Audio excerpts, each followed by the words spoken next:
Assalamualaikum warahmatullahi wabarakatuh. Hai anak-anak, bagaimana kabar kalian? Semoga kalian tetap sehat dan tetap semangat di masa belajar di rumah. Kali ini bertemu dengan saya, Bu Alen Septia Jasinta, guru SMK S1 Bendo yang mengajar pelajaran Bahasa Indonesia. Dalam kesempatan ini, kalian akan belajar bersama-sama dengan Bu Alen untuk mempelajari surat lamaran pekerjaan. Kompetensi dasar yang akan kita pelajari di kesempatan kali ini yaitu 3.1 mengenai identifikasi isi dan sistematika surat lamaran pekerjaan, dan juga 3.2 yaitu menyajikan simpulan, sistematika, dan unsur-unsur dari surat lamaran pekerjaan. Anak-anak, khususnya kalian yang kelas 3 sekarang pasti membutuhkan surat lamaran pekerjaan. Karena sebentar lagi kalian akan lulus dan pasti membutuhkan surat lamaran pekerjaan. Selain itu, Bu Alen pasti jamin kalian pernah membuka koran dan menemukan di halaman koran ada lowongan pekerjaan. Di situ kalian bisa memilih lowongan pekerjaan apapun yang kalian inginkan sesuai dengan kriteria kalian. Nah, apa itu surat lamaran pekerjaan? Ada yang tahu? Nah, surat lamaran pekerjaan adalah surat yang berisi permohonan untuk bekerja di suatu lembaga atau tempat atau perusahaan. Nah, surat lamaran pekerjaan ini bersifat resmi atau formal. Nah, surat lamaran pekerjaan ini kita tujukan kepada pimpinan perusahaan, pimpinan sekolah, ataupun bagian HRD yang bertugas untuk menerima karyawan. Kemudian, surat lamaran pekerjaan itu dibagi menjadi dua, yaitu surat lamaran pekerjaan yang menggabungkan dengan riwayat hidup. Maksudnya adalah bahwa riwayat hidup dengan surat lamaran pekerjaan dijadikan satu, ya, dengan cara digabungkan. Kemudian, ada surat lamaran pekerjaan yang dipisahkan, yaitu dia berdiri sendiri. Halaman pertama adalah bagian yang berisi surat lamaran pekerjaan, kemudian disendirikan dengan riwayat hidup orang yang melamar. Nah, biasanya yang sering digunakan adalah yang kedua, yaitu surat lamaran pekerjaan yang dipisahkan.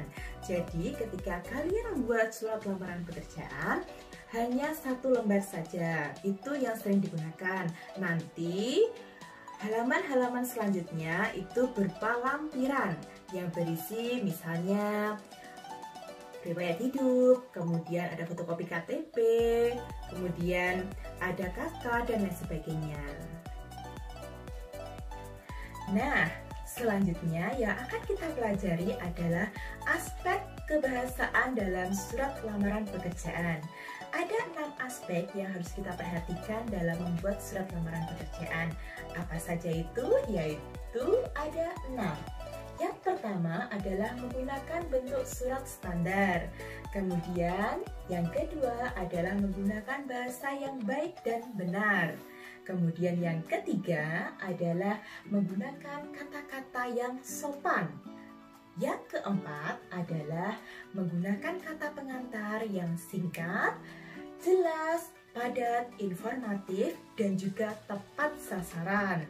Kemudian yang kelima adalah tulisan pada surat lamaran pekerjaan harus bersih, kemudian mudah dibaca, dan sesuai dengan kaidah kebahasaan.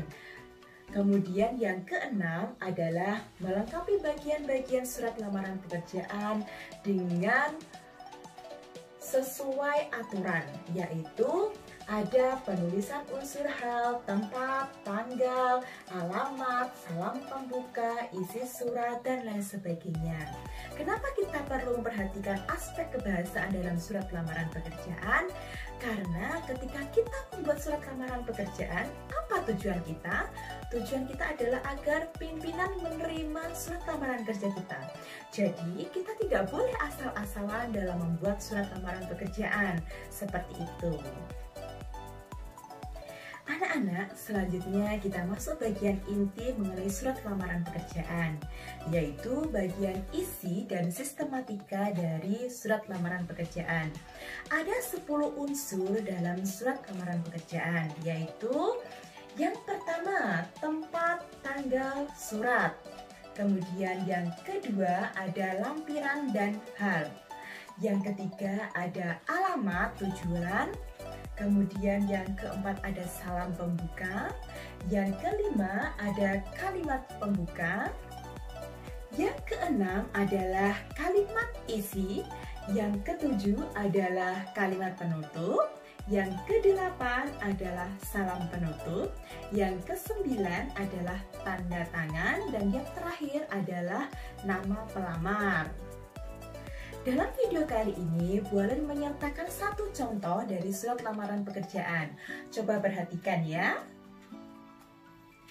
Nah, kita akan mempelajari satu persatu secara singkat mengenai unsur dari surat lamaran pekerjaan.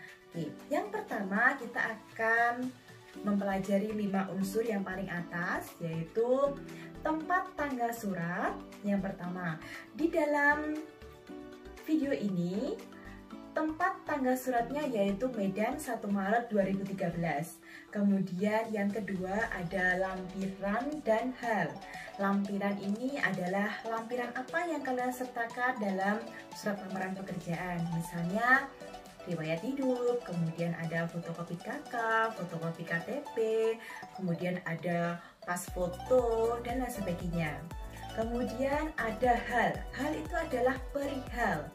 Yang jelas, perihal dalam surat lamaran pekerjaan adalah melamar kerja dan seperti itulah.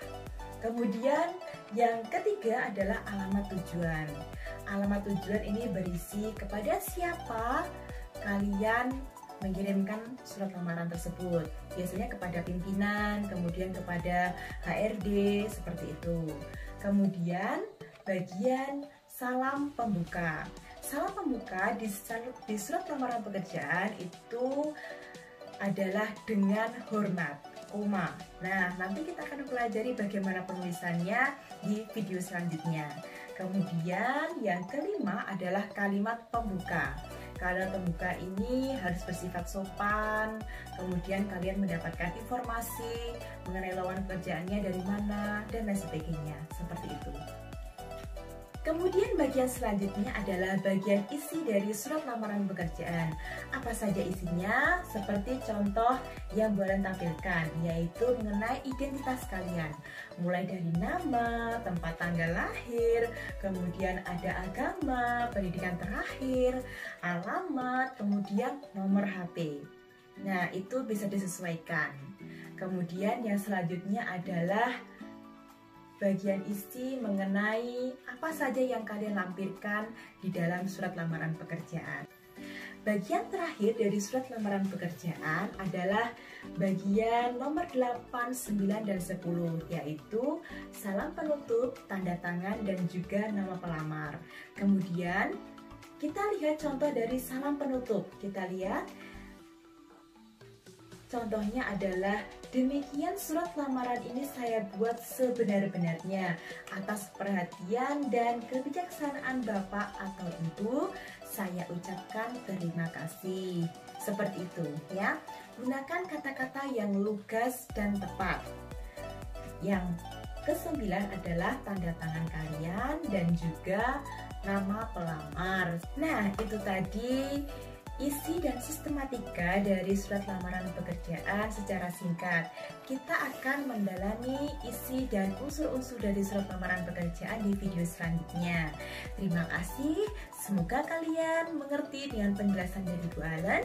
Jika ada yang ditanyakan, bisa langsung tanyakan ke Bu Alen. Terima kasih. Wassalamualaikum warahmatullahi wabarakatuh.